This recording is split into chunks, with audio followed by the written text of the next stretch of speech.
করি, মানে খুবই ভয়ে আতঙ্ক ছিলাম। তো আলহামদুলিল্লাহ আমাদের এলাকার যত ছেলেরা আছে বা আমাদের যত ছোট ভাইরা আছে ওরা মানে জান পরাণ দিয়ে মানে এতটাই করছে, মানে যদি দিনের বেলা হইতো তাহলে জিনিসটা আরও প্রকাশ পাইতো, রাত্রবেলায় দেখা যায় না, তার মধ্যেও মানে খুব চেষ্টা করে সবাই আগে আসছে যাতে করে আগুনটা নিভে যায়। তো আল্লাহ তাআলার অশেষ রহমত যে আল্লাহ তাআলা আগুনটা নিভিয়ে দিয়েছেন। তো আমাদের ওয়াসার যে ইন্সপেক্টর বশির ভাই উনিও আমাদের পাশেই ছিলেন, সারাক্ষণই উনি চেষ্টা করছেন যাতে আগুনটা নিয়ন্ত্রণে আসে এবং ওয়াসার থেকে যতটা সাপোর্ট দেওয়া যায় এই সাপোর্টটা দেওয়ার জন্য উনি সবসময় চেষ্টা করছেন। আল্লাহ তাআলা যেন ওনাকেও ভালো করে, আল্লাহ তাআলার কাছে লাখো কোটি শুকরিয়া। ছিলেন মনে হয় না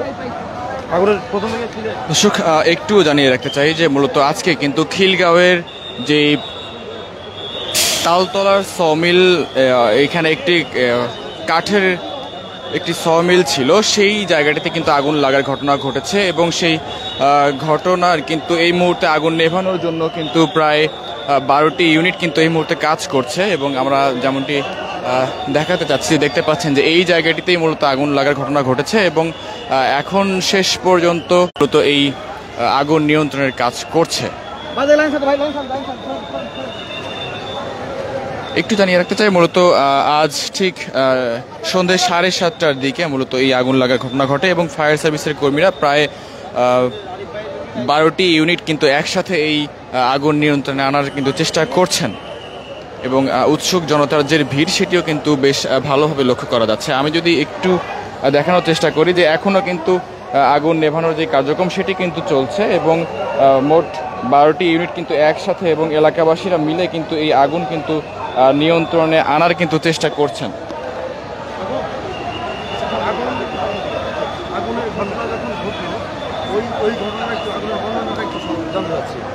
আগুনের সূত্রপাতটা হচ্ছে আপনার শুরুর দিকে জিনিসটা অল্প ছিল, যখন মানে আমরা সবাই যারা ফিল্ডে যখন ঢুকি তখন আগুনটা ছিল মাঝখানের এই সাইডটাতে, মানে আপনার এই ভিতরে, তখন আগুনটা এতটা তীব্রভাবে হয় নাই। তো এখানে মেইন সমস্যাটা হচ্ছে কি এই পুরো জায়গাটা আপনার যেই জায়গাটায় আগুন লাগছে এটা ম্যাক্সিমাম হচ্ছে কেমিক্যালের জায়গা, মানে এখানে হচ্ছে আপনার মোটর ওয়ার্কশপ আছে, গাড়ির কাজ করে, পাশাপাশি গাড়ির পেইন্টিং, পাশাপাশি বাদবাকি যেই ইয়েগুলো আছে আর কি, গাড়ির অ্যাক্সেসরিজের সব কাজ এখানে হয়। তো এই কারণে এখানে আর আপনারা এটা তো অবশ্যই জানেন যে গাড়ির কাজ যেখানে হয় সেখানে প্রচুর পরিমাণে গাড়ির সিলিন্ডারগুলো থাকে, গাড়ির গ্যাস সিলিন্ডারগুলো থাকে। আর আরেকটা মজার ব্যাপার হচ্ছে এখানে হচ্ছে আপনার এই দুই পাশে মানে সামনে এবং একদম পিছনে হচ্ছে কাঠের দোকান, মানে এটা হচ্ছে সমিল যেটাকে বলে আর কি।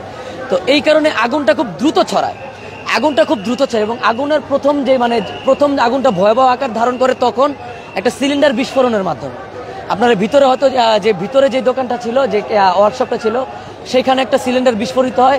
এই একটা সিলিন্ডার প্রথমে বিস্ফোরিত হওয়ার সাথে সাথেই আগুনটা পুরোটা ছড়ায় যায়, মানে আগুনটা ছড়ায় যাওয়ার পরে মানে দেখা গেল যেই পর্যন্ত মানে আগুনটা তো একটা লেয়ার করে আস্তে আস্তে যায়, তো ওইটাই হচ্ছে আগুনটা ছড়ানোর কারণে আগুনটা সব জায়গায় ছড়ায় গেছে। তো এই কারণে আগুনটা আরো খুব দ্রুত ছড়াইছে। আর আগুনটা সবচেয়ে ভয়াবহ ধারণ করছে এখন আপনারা যে জায়গাটা আছেন, এই জায়গাটা, এই গাছের পিছনে একটা দোকান ছিল, খুব সম্ভবত এটা কোনো একটা কেমিক্যালের দোকান ছিল, অথবা গাড়ির পেইন্টিং থেকে শুরু করে বাদবাকি যত কেমিক্যালের, হ্যাঁ, এই জায়গাটার আগুনটা ফায়ার সার্ভিসের আমরা যতক্ষণ ছিলাম কম হইলেও আপনার 1 থেকে আধা ঘন্টার উপর 1 থেকে 1.5 ঘন্টার সময় লাগছে এই একটা জায়গা কন্ট্রোল করার জন্য। আর আরেকটা বিষয় মেসেজ এটা হচ্ছে মানে আগুনের যে ব্যাপারটা, এই কারণেই মূলত সব জায়গায় মানে চতুর্দিকে আগুনটা ধরা যায়। আর আমরা এখানে ভলেন্টিয়ার হিসেবে শুরু থেকে শেষ পর্যন্ত ছিলাম। একটা মেসেজ আপনাদেরকে দিতে চাচ্ছি, এই মেসেজটা আমি দিতে চাই এই জন্য যে আমাদের এখানে সবচেয়ে বেশি কষ্ট হয়েছে ভাই ফায়ার সার্ভিসকে হেল্প করতে গিয়ে আমাদের কষ্ট হয় নাই, আমাদের কষ্ট হয়েছে গিয়ে জনগণকে সরানোর জন্য।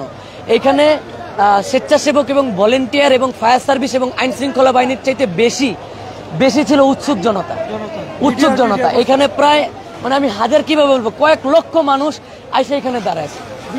প্রথম সিলিন্ডারটা যখন বিস্ফোরিত হয়, প্রথম সিলিন্ডার আমাদের একটা স্টুডেন্ট কমিউনিটি গ্রুপ আছে, ওই গ্রুপের মধ্যে আমি একটা ভিডিও করার সময় একটা সিলিন্ডার বিস্ফোরিত হয়েছে।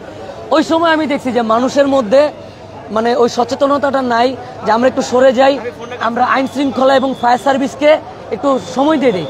এখন সবাই বলতেছে ফায়ার সার্ভিস দেরি করে আসতেছে। এখন ভাই ফায়ার সার্ভিস দেরি করে আসছে আপনার জন্য আর আমার জন্য, আমরা জায়গা করে দিতে পারতেছি না। তারা ঢুকতে পারতেছে না। মানে ভিতরে তো অনেক মানুষ ভাই, মানে অনেক মানুষ সাহায্য করবে কি, সামনে আসুন, মানে অনেক মানুষ সাহায্য করবে, মানুষ সাহায্য করবে কি, মানুষ দেখতে পারতেছে, যা পারতেছে সব নিয়ে যেতেছে, যারা পানি দিবে কি, পানি দেওয়ার আগে মানে সবকিছু নিয়ে চলে যেতেছে বাসা থেকে, মানুষ সাহায্য হবে এই করবে না, আরো সবকিছু নিয়ে চলে যেতেছে, আরো মানুষের পা পাওয়ার মাথা সব পেরেছে। ওইটা ওইটা মিস ইনফরমেশন নিয়েন না। যারা মাল সরাইছে তারা আমাদের ভলেন্টিয়ার গ্রুপ ছিল, তারা মালগুলো সরায় কিন্তু একটা সাইডে রাখছে। না এটা হচ্ছে কি না, এটা এখন একটা বিষয়টা হচ্ছে লুটপাটের জায়গায় চলে যাবে কি না, এখন এটা ভাই নেগেটিভ একটা মেসেজ। কিন্তু এখানে যারা ভলেন্টিয়ার ছিল সবাই কিন্তু হেল্প করছে মালামাল সরানোর জন্য। যতটুকু আমরা যখন মালামাল সরাই পরপর 2টা সিলিন্ডার বিস্ফোরিত হয়েছে। এখন এখানে আমাদের সামনে ছিল ফায়ার সার্ভিস, আলহামদুলিল্লাহ বিস্ফোরণের জন্য কোনো ক্ষয়ক্ষতি হয় নাই, বা আমরা এখন এই বিষয় জানি, এটা ফায়ার সার্ভিস ভালো করে জানে। তবে আমাদের সামনে ফায়ার সার্ভিস ছিল, যদি ক্ষয়ক্ষতি হয় এটা তারা জানে। তো ভলেন্টিয়াররা যথেষ্ট সম্ভব হেল্প করছে। এটা শুধু যে আমি আমার জন্য বলতেছি না, এটা যারা ছিল সবাই হেল্প করছে। আর তবে আপনাকে যে মেসেজটা আমি দিলাম বা আপনাদেরকে যে মেসেজটা দিলাম যে ভাই এইরকম দুর্ঘটনাপ্রবণ জায়গাগুলোতে ভাই এই ভিডিও, তারপরে মানে আপনার ভিডিওটা আপনার মোবাইলেই থাকবে, এটা অন্য কেউ দেখবে না। এটা আপনি হয়তো সর্বোচ্চ আপনার ফেসবুকে 2-4 জন 10 জন 1000 মানুষ দেখে, কিন্তু এই জিনিসটা থেকে আমরা সরে আসি, আমরা হেল্প করি। এটা আমি এই কষ্ট থেকে বললাম যে আমরা শুরু থেকে কাজ করতেছি। তো আমরা যদি ফায়ার সার্ভিসকে যদি এরকম ক্রাউড না আসলে ফায়ার সার্ভিসকে সুন্দরভাবে হেল্প করতে পারতাম, তো কাজগুলো আমরা অন্তত পক্ষে 1 ঘন্টা আগে করতে পারতাম, যে জায়গায় মিনিমাম হলে 1 ঘন্টা আগে করতে পারতাম। তো এই মেসেজটা আপনি ভাই দয়া করে দিবেন। হ্যাঁ, ধন্যবাদ। তুই কি আর থাকবি, চলে যাবি? আমি তো বাসায় থাকি, কথায় ওনার বলা শেষ। তুই চলে গেলে আমার সাথে যেতে পারিস, আমি নেবে গাড়ি দর্শক একটু জানিয়ে রাখতে চাই যে খিলগাঁওয়ে তালতলা মার্কেটের পাশে ভয়াবহ আগুন লাগার ঘটনা ঘটেছে। রাজধানীর খিলগাঁও তালতলা মার্কেটের পাশে একটি মিলে ভয়াবহ অগ্নিকাণ্ডের ঘটনা ঘটেছে। আগুন নিয়ন্ত্রণে কাজ করছে ফায়ার সার্ভিসের 12টি ইউনিট। এই মুহূর্তে কিন্তু আগুন কিছুটা নিয়ন্ত্রণে চলে এসেছে, এবং আগুন বলতে গেলে পুরোপুরি নিয়ন্ত্রণে চলে এসেছে। এবং দেখতে পাচ্ছেন যে ফায়ার সার্ভিসের কর্মীরা যারা আছেন তারা কিন্তু বেশ দক্ষতার সাথে প্রায় 12টি ইউনিট কিন্তু একযোগে কাজ করে কিন্তু আগুনটি নিয়ন্ত্রণে এনেছে। এবং পরবর্তীতে আমরা যেমনটি জানতে পেরেছি যে এইখানে মূলত 7:30টার দিকে আসলে একটি মিলে আগুন লাগে, এবং তাৎক্ষণিক সময়ের মধ্যে আসলে 3টি ইউনিট এসে পৌঁছায়, এবং প্রাথমিকভাবে আগুন লাগার কারণ এবং ক্ষয়ক্ষতি তেমনটিভাবে জানা যায়নি। তবে যতটুকু জানা গেছে যে খিলগাঁওয়ের তালতলা চৌরাস্তা এলাকার একটি মিলে প্রথমে আগুন লাগে, এবং তারপরে আসলে একটি বিস্ফোরক হয়, একটি গ্যাস সিলিন্ডার বিস্ফোরণ হয়, এবং তারপরে আসলে কিন্তু ধাপে ধাপে আগুনটি কিন্তু ছড়িয়ে পড়ে। এবং ফায়ার সার্ভিসের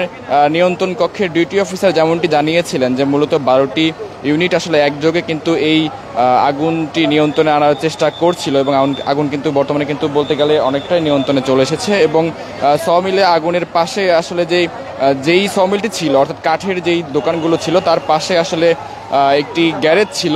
চলে যায়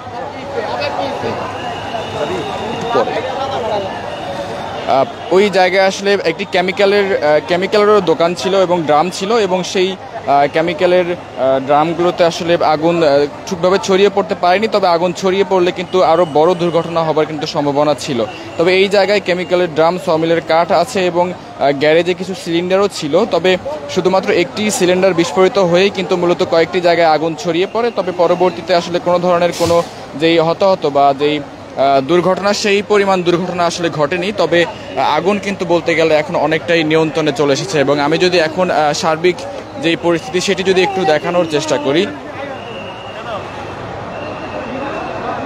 দেখতে পাচ্ছেন যে এটি মূলত আসলে রাজধানীর খিলগাঁওয়ের তালতলা চৌরাস্তার পাশেই ঠিক একটি কাঠের দোকান, অর্থাৎ মিল, যেখানে আসলে করাত কল যেটাকে বলা হয়, এবং এখানেই মূলত আগুন লাগার ঘটনাটি ঘটেছিল। এবং দেখতে পাচ্ছেন যে পুরো ভবনটি কিন্তু এখন পুরো একেবারে ছারখার হয়ে গেছে। তবে এখানে যারা ছিলেন তারা কিন্তু আমাদেরকে যেমনটি বলছিলেন যে আগুন আসলে লাগার পরপরই যখন ফায়ার সার্ভিস আসে তখন আসলে আগুন বেশ কিছুটা কিন্তু ছড়িয়ে পড়েছিল, এবং পরবর্তীতে যখন আসলে ফায়ার সার্ভিসের কর্মীরা যখন এসে পৌঁছান তখন উৎসুক জনতার ভিড়ের কারণে আসলে তারা সঠিকভাবে তাদের কার্যক্রম পরিচালনা করতে পারেননি। পরে স্থানীয় জনতাদের সহায়তায় মূলত যেই উৎসুক জনতা তাদেরকে কিন্তু সরিয়ে দেওয়া হয়, এবং পরবর্তীতে ফায়ার সার্ভিসের 12টি ইউনিট কিন্তু নির্বিঘ্নে কাজের মাধ্যমে কিন্তু এই পুরো যেই আগুন লাগার ঘটনা এবং আগুন কিন্তু নিয়ন্ত্রণে আনে। তবে এখন পর্যন্ত আসলে কোনো ধরনের কোনো যেই হতাহত, সেই হতাহতের কোনো ধরনের কোনো খবর কিন্তু পাওয়া যায়নি। তবে কি পরিমাণ ক্ষয়ক্ষতি হয়েছে সেটিও কিন্তু আসলে এখন ঠিকভাবে বলা যায় না, তবে বলা যায়নি। তবে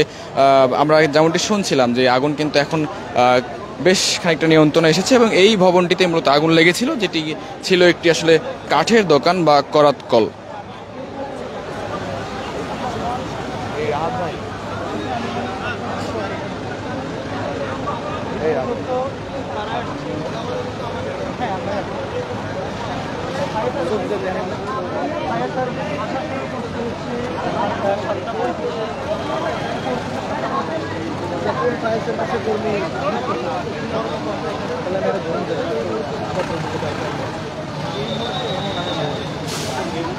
এবং স্পেসিফিক কোনো কথা কতগুলো আগুন এই ভবন নয় আসেন ফায়ার সার্ভিসের এই গলি টোটালি এগুলো হচ্ছে অটোমোবাইলস। দর্শক আমি যদি একটু জানিয়ে রাখি যে আসলে ঠিক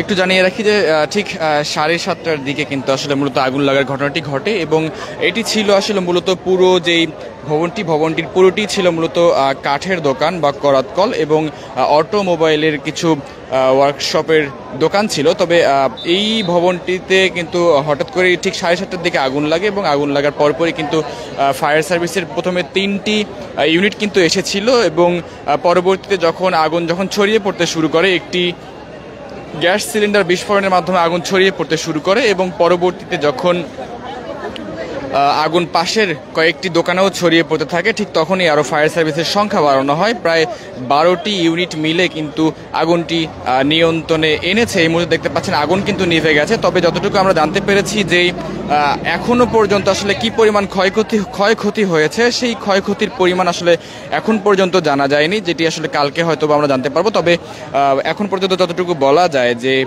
আগুন কিন্তু পুরো ভবনটি একেবারে কিন্তু পুড়িয়ে ছারখার করে দিয়েছে। তবে যেই পাশে কিন্তু আসলে কেমিক্যালের যেই দোকানগুলো ছিল এবং পাশে আরও বেশ কয়েকটি মার্কেট ছিল সেগুলোতে মূলত আগুন কিন্তু সেভাবে ছড়ায়নি। তার আগেই আসলে ফায়ার সার্ভিসের কর্মীরা আগুন কিন্তু নিয়ন্ত্রণে এনেছে এবং দেখতে পাচ্ছেন যে ফায়ার সার্ভিসের যে ইউনিটগুলো রয়েছিল সেগুলো কিন্তু এখন ধীরে ধীরে কিন্তু চলে যাচ্ছে। আমি যদি আরেকটি বিষয় জানিয়ে রাখি যে সেটি হচ্ছে মূলত আগুন লাগার পরপরই কিন্তু উৎসুক জনতা কিন্তু ভিড় করছিলেন এবং তাদেরকে নিয়ন্ত্রণে আনার জন্য কিন্তু এখানে কিন্তু আমরা দেখেছিলাম যে র্যাবের সদস্যরা কিন্তু ছিলেন, র্যাব সেনাবাহিনী সহ পুলিশ সহ যেই আইনশৃঙ্খলা রক্ষাকারী বাহিনী তারা কিন্তু ছিলেন এবং পরবর্তীতে আসলে যখন ফায়ার সার্ভিসের ইউনিটের সংখ্যা যখন বাড়ানো হয় তখন সবার চেষ্টায় কিন্তু আগুন কিন্তু নিয়ন্ত্রণে আসে। আমরা একটু ভেতরে গিয়ে দেখানোর চেষ্টা করব।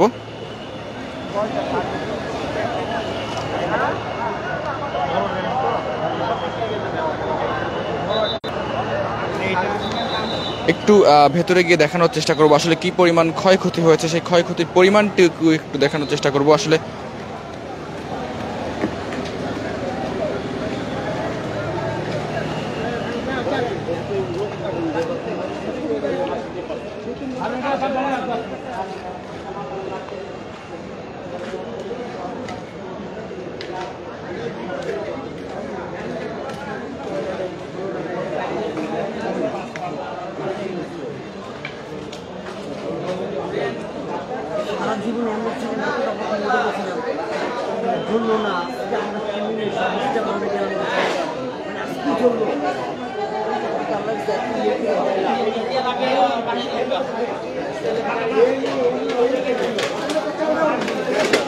দর্শক দেখতে পাচ্ছেন যে আগুন কিন্তু আসলে এখন বলতে গেলে বেশ নিয়ন্ত্রণে চলে এসেছে এবং যে ক্ষয়ক্ষতির পরিমাণ সেটি কিন্তু আসলে খুব ভালোভাবে দেখানো যাচ্ছে না। তবে এই পুরো ভবনটি ছিল, অর্থাৎ আগুন লেগে যখন ছড়িয়ে পড়ছিল তখন এই পুরো ভবনটি ছিল মূলত আসলে একটি অটোমোবাইল ওয়ার্কশপ এবং এই পুরো ভবনের যতগুলো দোকান রয়েছে সবগুলো আসলে অটোমোবাইলের ওয়ার্কশপ ছিল এবং সব কিন্তু বলতে গেলে আগুনে কিন্তু একেবারে পুড়ে ছারখার হয়ে গেছে।